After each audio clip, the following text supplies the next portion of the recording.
ఒక రౌతు మారేస్తారు బీజేపీ వాళ్ళైనా కాంగ్రెస్ పార్టీ వాళ్ళైనా అనేది తప్పులేదు. నా మీద కూడా ఇవాళ ఉదయం నుంచి అదే మోగుతాను. నేను పార్టీ వదిలిపెట్టే ముచ్చటే లేదు. ఈ పార్టీని కాపాడుతున్నందుకే సిద్ధంగా ఉన్నా. ఏ పార్టీలో పోయే ముచ్చటే లేదు. క్లియర్గా చెప్తున్నాం. టీఆర్ఎస్ పార్టీనే మళ్ళా అధికారాన్ని బీఆర్ఎస్ పార్టీని అధికారాన్ని తీసుకొచ్చేందుకే ముందడబడి పనిచేస్తా.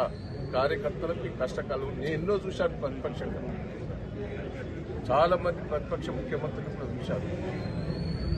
చాలా మందిని ఎదుర్కొన్నాను. నన్ను రాజశేఖర రెడ్డి ఎంత ఇబ్బంది పెట్టిందో మీకు తెలియదా? నా బట్నన్నపేటను నువ్వు రాకపోతే ఎస్సీ రిజర్వేషన్ చేస్తాను, నీకు ఎక్కడ నిలబడకుండా చేస్తాను.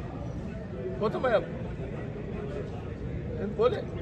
ఎంపీగా ఉన్నప్పుడు నన్ను ఇదే ప్రయత్నం చేశాను, ఎమ్మెల్యే ఉన్నప్పుడు ఇదే ప్రయత్నం చేశాను, పోలే. మళ్ళీ నేను పాలకుర్తి ప్రజలు నన్ను గెలిపించి 3 సార్లు. ఎన్ని ఇబ్బందులు వాళ్ళు ఫోన్ చేసినా, ఎన్ని ఇబ్బందులు పెట్టినా రాష్ట్రం కానీ కేంద్రం కానీ పోయే ముచ్చట్లేదు. టీఆర్ఎస్ పార్టీలో ఉండి కార్యకర్తలకు అండదండలు ఉంటారు.